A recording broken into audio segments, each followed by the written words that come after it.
Identifying greatest common factors is our first step on the road to factoring polynomials. The greatest common factor, or GCF, of two numbers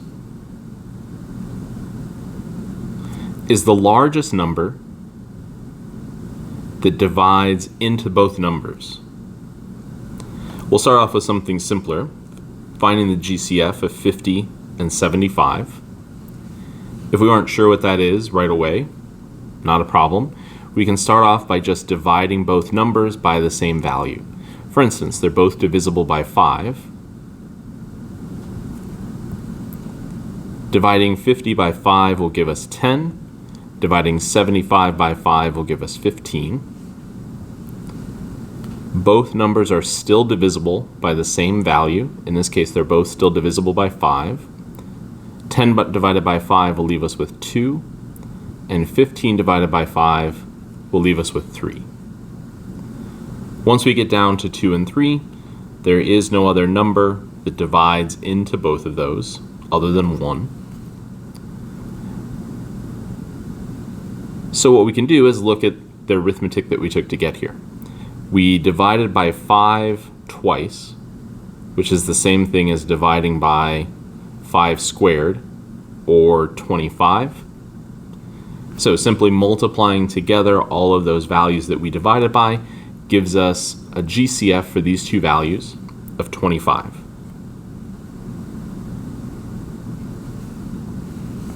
In example 9, we'll take a slightly different approach here. To find the GCF of x squared and x to the 5th, we'll write out each value in longer form. So we'll write out x squared as x times x, and x to the 5th as x times itself 5 times.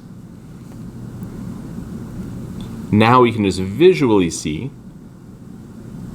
that both of these numbers, or both of these values, are divisible by 2 x's, or x squared. So our GCF in this case would be x times x, or x squared. There are different techniques for identifying GCF. If you can just spot it because you've done this in the past, that's great. But somehow what we'll need to do in examples 10 and 11, and then for other factoring problems, is identify the greatest common factor and divide those out of both terms.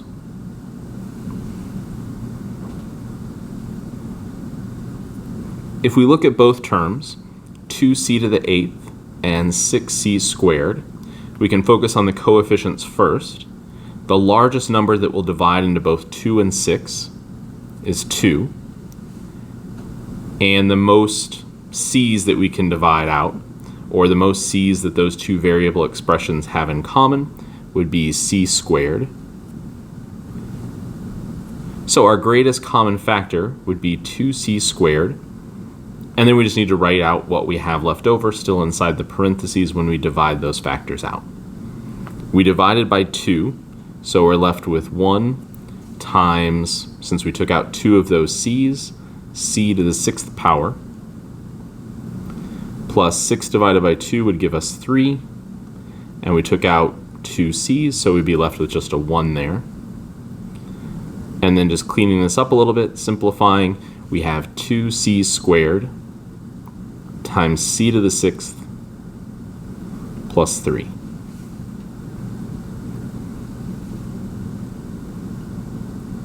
Similarly, in example 11, we want to first identify the identify the greatest common factor for the coefficients.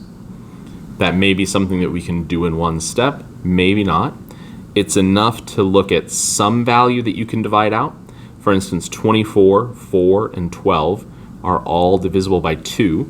So I'll start off by dividing out a common factor of 2. And then y to the 6th would be the greatest common factor for all of those variable expressions, leaving us with 12 times 1 plus 2 times y plus 6 times y squared. In this case, I started off by dividing out a common factor of 2 So assuming a case where I didn't know what the greatest common factor was, but all those numbers were divisible by 2, if I take a look at my remaining coefficients, I see that those numbers are still divisible by 2, meaning I can factor out another factor of 2 and see what's left over.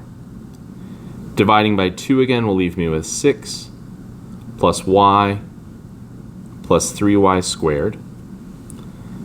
And now none of my coefficients have a common factor, so we've arrived at our final solution, or our final answer, except for just multiplying out in front here. 2y to the 6th times 2 will be the same as 4y to the 6th times 6 plus y plus 3y squared. So identifying greatest common factors is our goal, but if we're not able to do that, or if it just feels more comfortable, we can take this a step at a time, find some number that divides into all 3, look at what's left over, and see if there's still more that you can factor out of that expression.